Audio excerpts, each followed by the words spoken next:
प्रश्नावली आपकी बेटा है, तो प्रश्नावली 1.1 क्वेश्चन नंबर 1 आपका क्या है देख लीजिए, इसके सॉल्यूशन अगले पेज पर।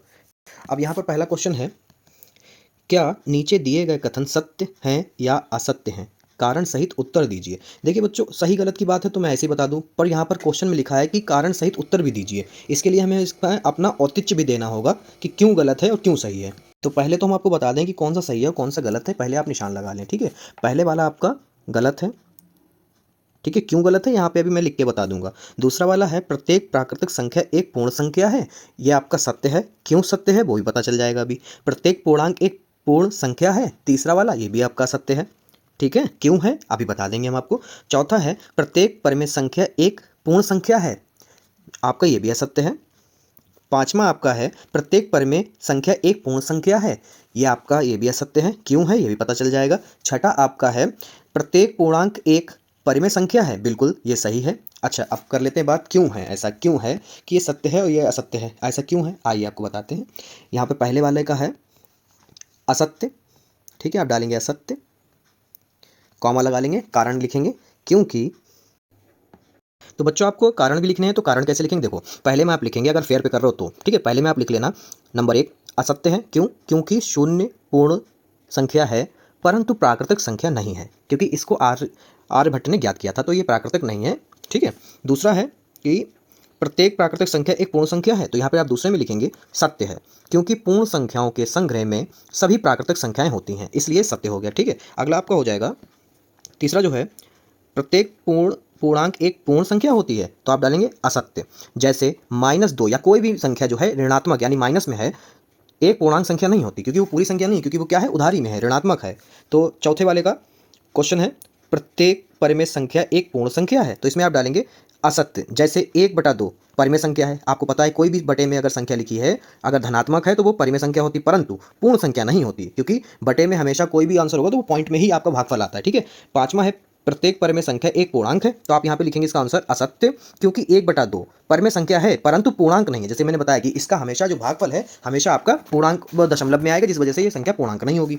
पांचवा या छठा है आपका, प्रत्येक पूर्णांक एक परिमेय संख्या है, तो यहाँ पे लिखेंगे आप छठा वाला सत्य है, क्योंकि प्रत्येक पूर्णांक को P/Q यानी 1/2 या 1/3 किसी भी जो है बटे वाली संख्या अगर माइनस में नहीं है या किसी की घात अगर माइनस में नहीं है तो वो P/Q के रूप में लिखा जा सकता है, तो वो कैसे होगी, परिमेय संख्या होगी। ठीक है, जहाँ P व Q पूर्णांक है, पूर्णांक का मतलब यह है कि कोई भी संख्या है तो वो कटे ना, तथा जहाँ पर हर यानी Q जो है कभी भी जीरो ना हो, अगर ऐसी स्थिति है तो वो कैसी संख्या होगी, परिमेय संख्या होगी। ठीक है, तो इस तरह से है, आप लोग स्क्रीनशॉट ले लीजिए, फिर अपने फेयर पे करना चाहे फेयर पे कर लें। इस तरह के क्वेश्चन आपके हाफ ईयरली और एनुअल यानी वार्षिक परीक्षा में आते हैं बहुविकल्पी बन के। ठीक है, क्वेश्चन नंबर 2 आपका है बच्चों, कह रहे हैं क्या शून्य एक परिमेय संख्या है, क्या आप इसे P/Q के रूप में लिख सकते हैं, जहां P और Q पूर्णांक हैं और Q जो है आपका जीरो नहीं है। तो इसका उत्तर आप कैसे लिखेंगे देखिए। ठीक है, तो इसका उत्तर लिखेंगे आप दूसरे का, तो आप डालेंगे उत्तर संख्या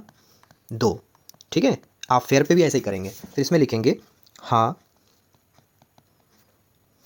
शून्य एक परिमेय संख्या है। ठीक है, क्योंकि हम इसे यहाँ पे फिर आप लिखेंगे जीरो बराबर, कि जीरो को आप जो है 0/1 भी लिख सकते हो, 0/2 भी लिख सकते हो और 0/3, ऐसे ही अनंत तक लिख सकते हो, मगर बटे में संख्याएं कोई भी रख लो। और यहाँ पर देखो शर्त भी पूरी हो जाती है कि P/Q में भी आपने लिख दिया और यहाँ पर जो है Q जो है आपका जीरो भी नहीं हुआ। ठीक है, तो इस तरह से आपका ये आंसर हो गया। ठीक है, इतना लिख लो, आपका काम बन जाएगा।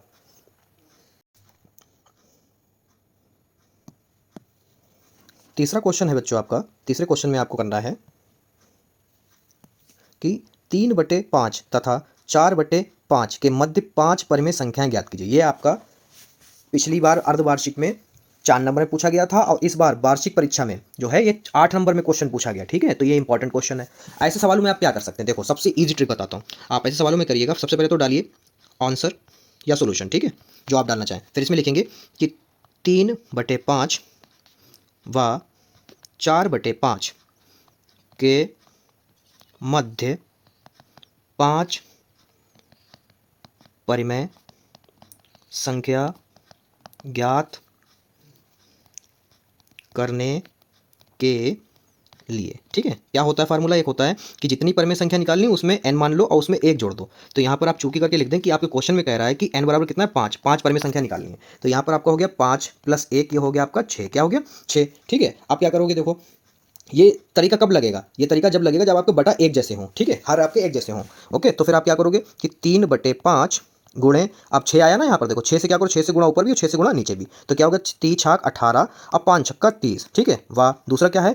4/5 गुणा 6 से ऊपर भी और 6 से नीचे भी। तो 4 छंग 24 और 5 छक्का 30। अब क्या करना है? देखो इनके बीच की परिमेय संख्या निकालनी। तो यहाँ पे लिखो 18/30 कॉमा 19/30, फिर 20/30, फिर 21/30, 22/30 और फिर आपका 23/30, फिर आपका 24/30। अब आपको क्या कह रहा है कि इनके बीच की निकालो। तो ये बीच की परिमेय संख्या होगी, यही आपका आंसर हो गया। ठीक है, आप लिखोगे यहाँ पर कि अतः, देखो ये फेयर पे बिल्कुल ऐसे ही लिखना और पेपर में भी ऐसे करके ना, अरे सर आपको वेरी गुड देंगे पेपर में, वेरी गुड। ठीक है, तो यहाँ पे आप लिखेंगे कि 3/5 व 4/5 के मध्य 5 परिमेय संख्या। ठीक है, कौन कौन सी होंगी बच्चों? आप लिख दो यहाँ पर 19/30 कॉमा 20/30, फिर 21/30, फिर 22/30 और फिर 23/30 होंगी। ठीक है, ये क्वेश्चन लग गया आपका।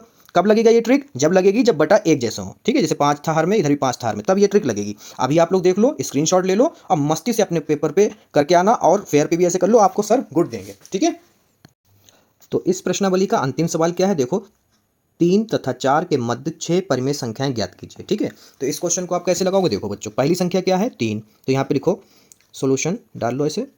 ठीक है, फिर इसमें लिखो कि 3 तथा 4 के मध्य 6 परिमेय संख्याएं ज्ञात करने के लिए। सेम ट्रिक जो पीछे बताई थी। ठीक है, n+1, और n क्या होता है? जितनी परिमेय संख्या निकालने का है। तो यहाँ पे 6 कह रहा, तो n बराबर क्या हो गया? 6। ठीक है, तो n हो गया आपका 6 + 1, तो आपका कितनी संख्याएं हो गई? 7। ठीक है, 7।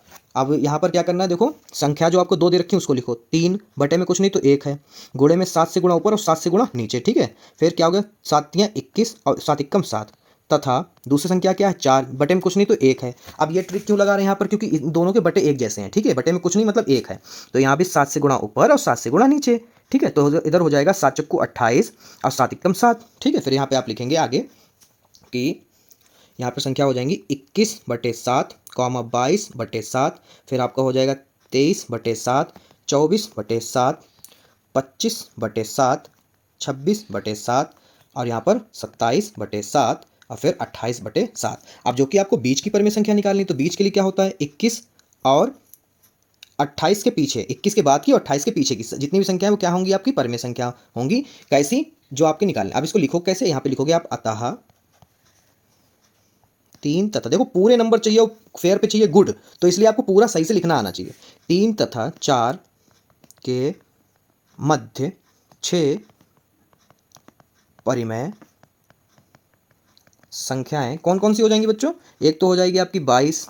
ठीक है, बटे बाद में लिख लेंगे। 23, फिर 24, फिर 25, फिर 26 और फिर 27। ठीक है, बटे में इधर 7, बटे में 7, बटे में 7, बटे में 7, बटे में 7, बटे में 7। ठीक है, होंगी। ऐसे आप लिख दीजिए, आपको पूरे नंबर और फेयर पे गुड लेने के लिए आप रेडी रहें। ठीक है, ये लो आपका लग गया। ये प्रश्नावली पूरी समाप्त होती हुई। वीडियो पसंद है तो बच्चों वीडियो को लाइक कर दें, चैनल को भी सब्सक्राइब कर दें, क्योंकि आपकी प्रतिदिन कई प्रश्नावली की पूरी वीडियो पढ़ने वाली हैं। ठीक है, तो मिलते हैं बहुत जल्दी प्रश्नावली 1.2 में।